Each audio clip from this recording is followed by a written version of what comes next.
Mga kababayan, ma'am sir, this is Jam, the Filipino channel ng inyong pong lingkod. So today is February 11, 2026 at tayo ngayon ay papunta dyan sa may ang templo ng Diyos sa Gomez Street, Poblacion, Hagdang Bato, Itaas sa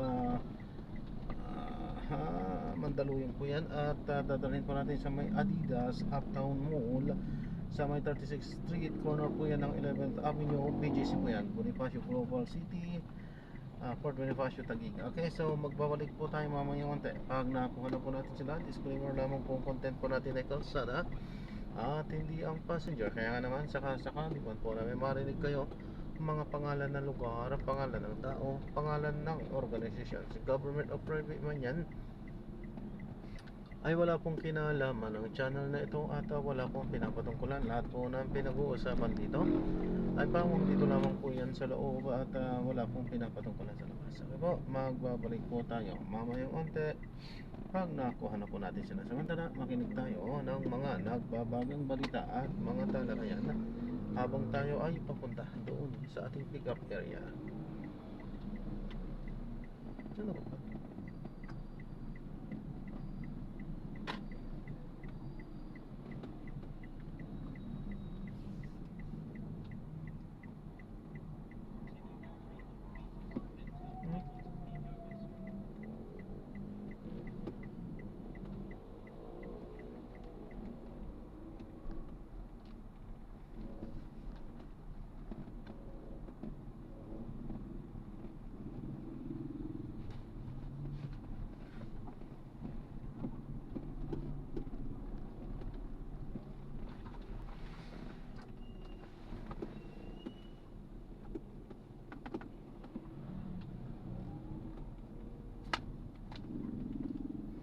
You raise me up, la la la la la la.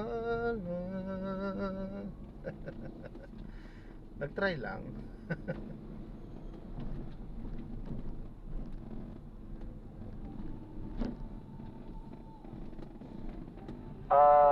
Okay naman ma'am, wala po tayong magawa kasi siyempre nabansagan po ako na akong may-ari ng barko, which is hindi naman po talaga.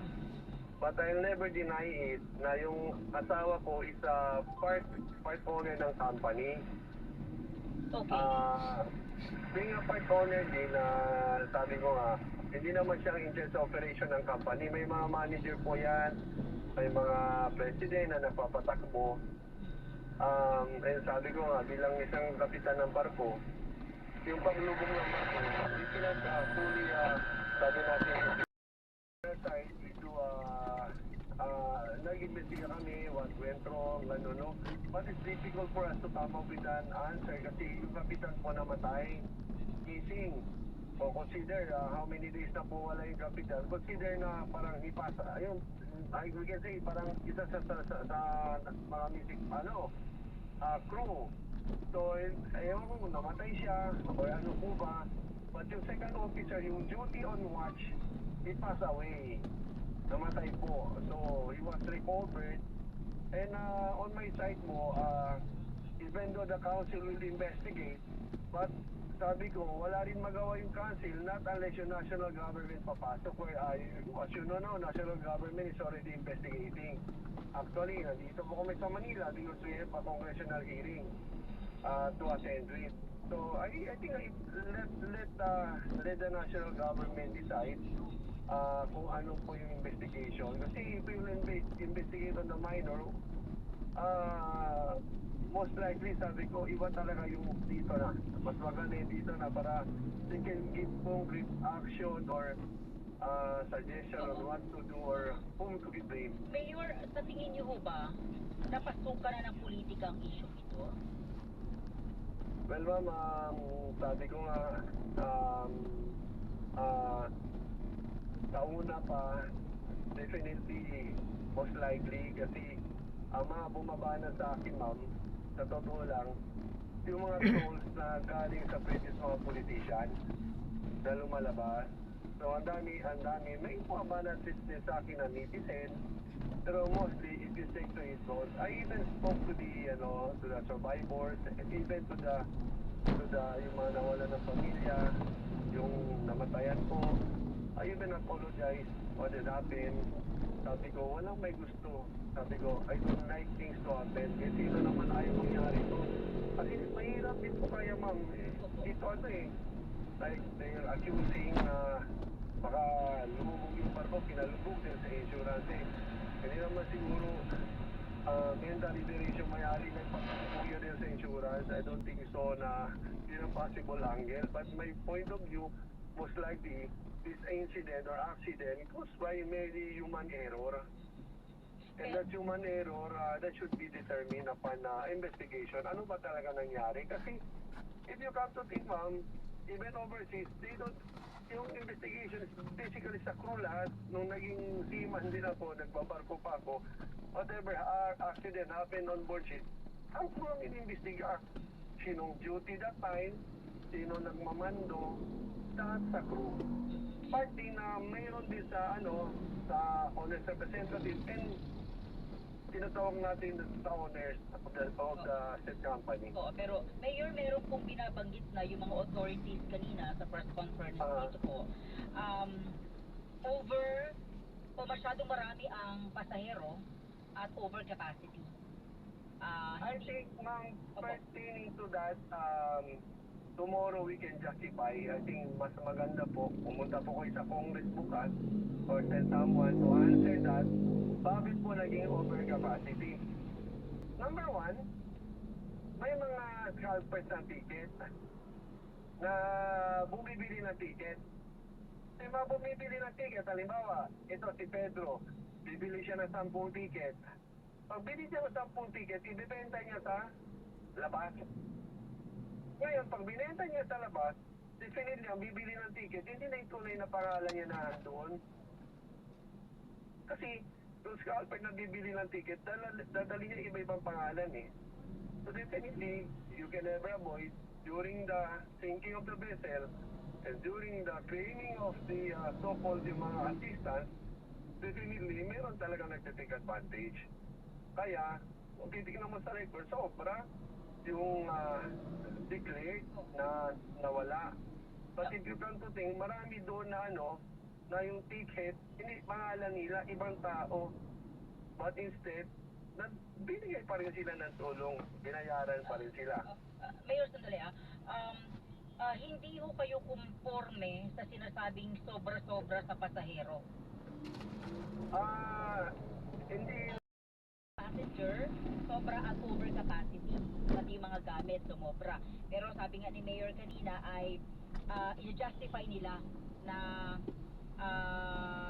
may mga i-justify doon sila regarding dito sa naging statement naman ng ating pamahalaan sa pag-iimbestiga nila sa nangyari pong trahedya dyan po sa karagatan ng Basilan. CXL Pulso ng Metro. Hindi ko alam kung paano ang pagtingin diyan sa mga pasahero sa Zamboanga and sa Basilan. Dito kasi sa Philippine Ports Authority, yung barko mismo pag umakyat ka, di ba? From PPA din sa barko may i-check ng ticket at yung ID.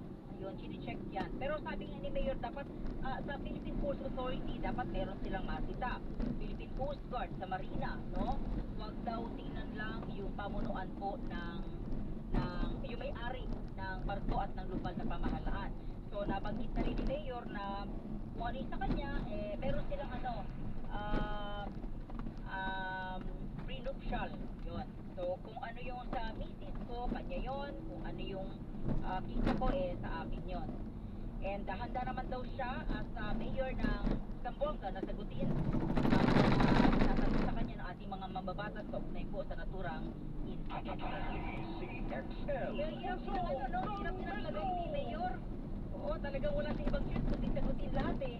Sabi niya nga, napasukan na nga ng politika yung issue na ito eh. Anyway, dali, babalikan ko yan ha. CXL Pulso ng Metro. Si Representative Rene Po ng Kabataan Party List, mga kasama natin ma'am, live kayo sa RMN CXL Manila, si Radyo Man Lourdes.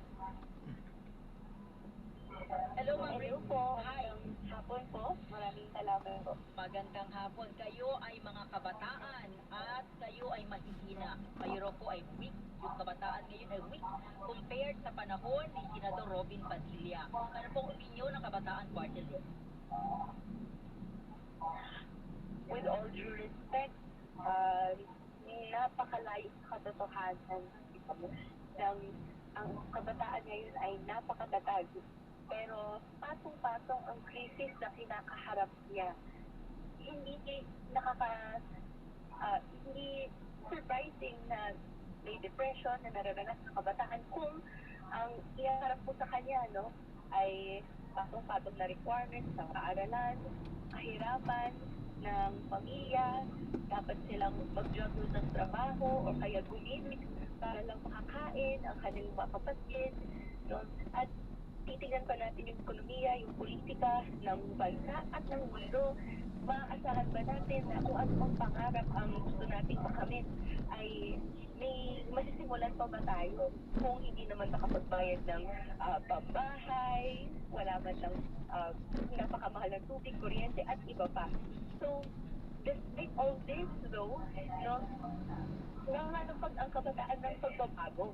Hindi naman tayo nakaupo lang dito at tinatanggap natin yung kabulukan ng sistema. Bagus, tayo ay nagsasalita at nagde-demand ng better.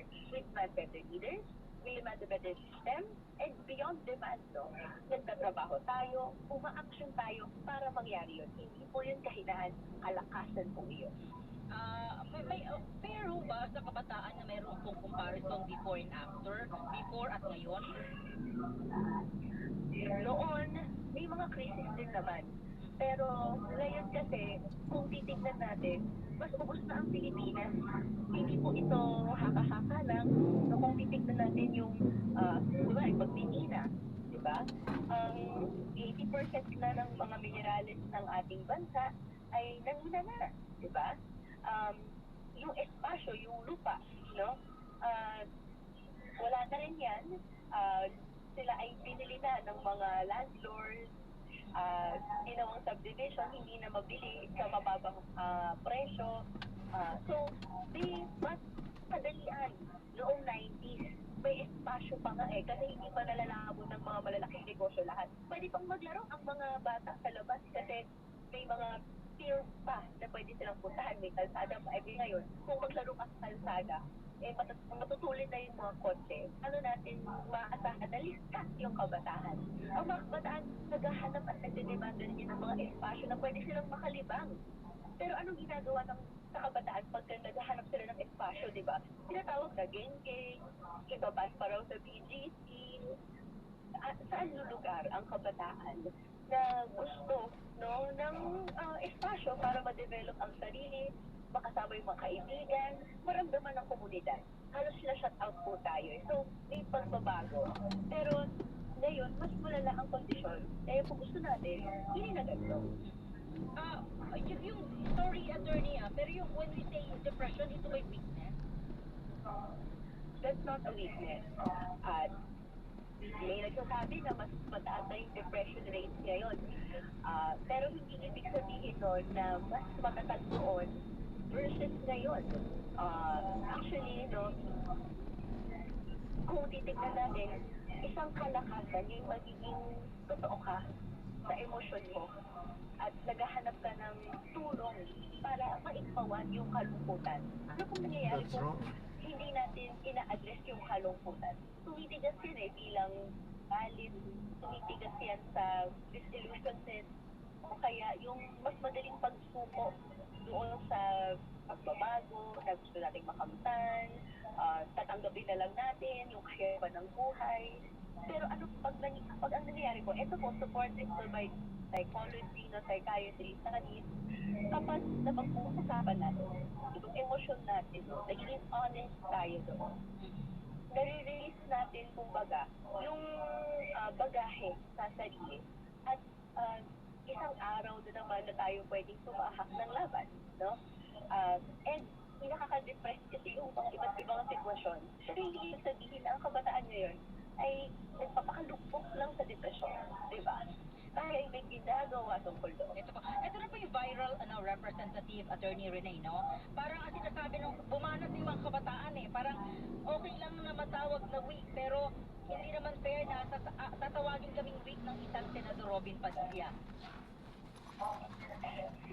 Paulit po, ano po yung Okay lang naman daw yun, yung week, pero hindi raw nila tanggap na ang magtatawag ng week sa kanila ay isang Robin Padilla. Pero beyond Senator Robin Padilla, marami rin kasi nagsasabi yan. No? Pero dito kami para ipaliwanag na hindi porket may honesty tayo sa emotions natin, hindi porket sinasabi natin nahihirapan tayo, yun ay kahinaan. No? In fact, kalakasan yung hindi tinatanggap lang yung pinapasubo sa amin, di ba? Na willing tayong magbago dito. So ako po, hindi ko matinatanggap yung ganung mga opinion, whether it be coming from elders sa elders kasi minsan din talaga nahuhayan. So ako po, nagpapasalamat sa programa na ito. Parang kapigay sa kabataan. Kabataan pa naman kami, attorney. Tama. Salamat. Attorney, maraming salamat sa oras. Alam ko, Balaka, thank you. Mabuhay po kayo, ma'am. Thank you. Mabuhay kayo, maraming salamat.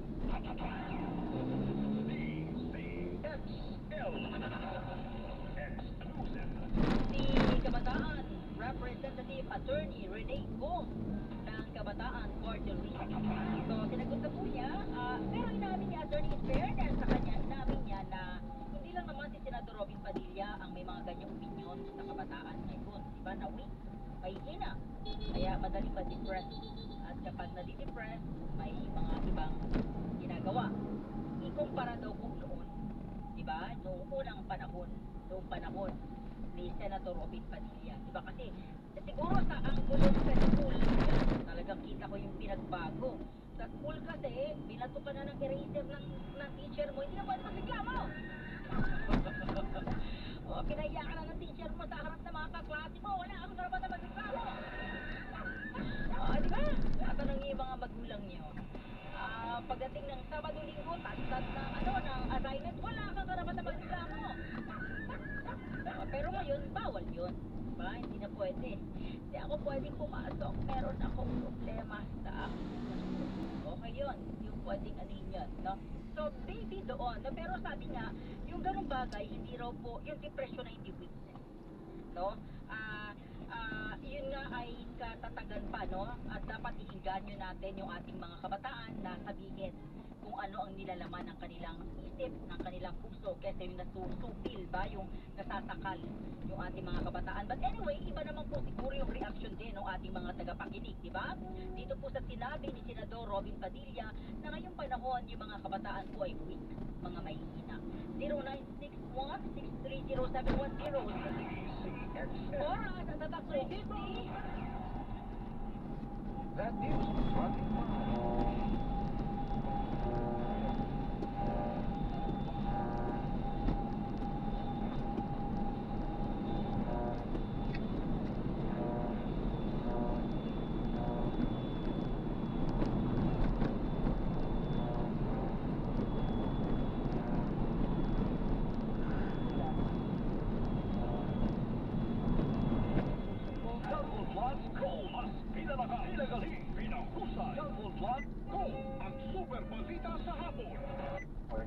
by very slow siya, yung development.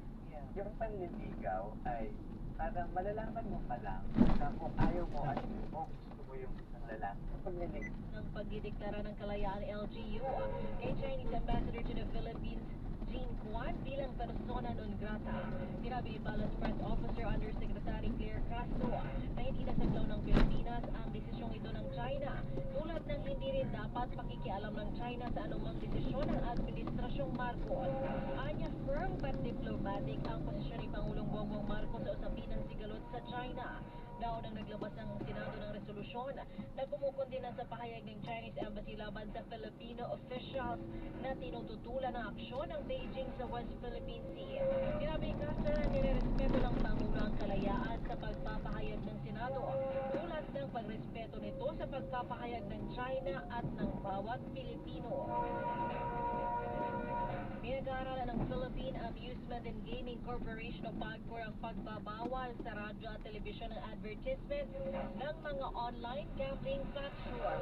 Sa pagdinig ng Senate Committee on Games and Amusement, sinabi ni PAGCOR Chairman and Chief Executive Officer Alejandro Tenco na katuwang nila sa pag-aaral ng Ad Standards Council. Sa ngayon, bawal ang online gambling ads sa primetime programming ng radyo at telebisyon mula 5:30 ng hapon hanggang 8:30 ng gabi. Tinanong ni Senator Erwin Tulfo, Chairman ng Senate Committee on Games and Amusement, kung pwede rin itong ipagbawal sa non-primetime programming o sa mga patay na oras, gaya ng alas 10 o alas 11 ng gabi at alas 2 o alas 3 ng hapon. Samantala, isinasapinal naman ang implementing rules and regulations para sa online gambling ads sa mga digital platform. Noong nakaraang taon, ang visit kayo na talagang mahal.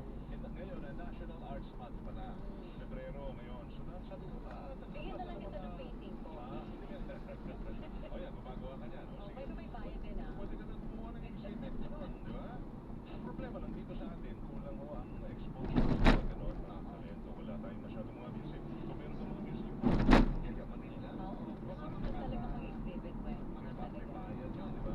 So, sana dito, parang, ang ono ba yun? Parang arts capital of the Philippines. Oo. Di ba? Kasi Tapos marami kung dyan halimbawa dito. curving naman, sa Paete Laguna. Ayun, ang curving, di ba? Yung mga, makikita mo doon, yung mga agila, yung statwa, gawa ho sa kahoy. May mga santo. Oh, yun, dami yan, sa Paite, Laguna, ganda nun. So, arts man, sana may mga nagsusuporta niyan sa mga ganyang gawain. Dahil sila mo ay mabigyan ho ng ikang pagkakataon para ho kumita. Malay mo, baka nandito sa atin ang susunod na Picasso ba tawag doon? Oh, pero sa atin din kasi hindi ganun ka hindi priority ng mga Pilipino ang magpag-collect ng paper. Pero magugulat ka sa mga museum, mga artists, baka may pupunta. Oo. Pero marami pero hindi nakararami. Oo, pero baka lang ho kulang lang ho sila sa presensya ba? Yung bibigyan ng tamang exposure, yun ang kulang. Anyway, pag-usapan natin, dala ho, kailangan ho natin ng bakit para may pandagdag ho tayo, pambayad O ho sa na. kuryente. Kuryente. Oo. Kausapin natin, nagtumaso ngayon ang paliwanag ho dyan ng Miraco ating alamin, yung dagdag ho na 22 centavos per kilowatt hour. Yan. Si Sir Joe Saglariaga, Vice President at Spokesperson ng Miraco na sa linyo natin. Sir Joe, magandang hapon po. Welcome. Double Y sa Double D. Magandang hapon po, Sir Joe. Magandang hapon sa inyong dalawa, double wave sa double BS sa inyong mga taga-panood at kapag-image. So, magandang hapon po. Magandang Salamat sa hapon, oras. sir. Oo. Oo, ang tanong ng kararami, mabigat din yung 22 centavos per kilowatt hour. Ano po bang pangunahing dahilan ba't magtataas tayo ngayong Pebrero, Sir Joe? Ito lang ang context, further context ito ay ano. Apo. Actually, dalawang magkasunod na buwan, bumaba naman yung rates ng overall rates ng Meralco. Oo. Bumaba ng December, bumaba yung January. So, kung iaangat mo yun, yung 22 centavos parang halos na-even out na. But instead that, yung main driver dito, yung generation bumaba. So, na-drop na natin sila. Maraming salamat po sa panonood. Salamat Okay. from Pero traffic. sa lifeline rate, Talo tayo. paano nakikinabang ang isang Maraming salamat po. God bless. Paalam po muna. Samantala tayo gagawa na ng ibang video sa ating susunod na mission. Paano po?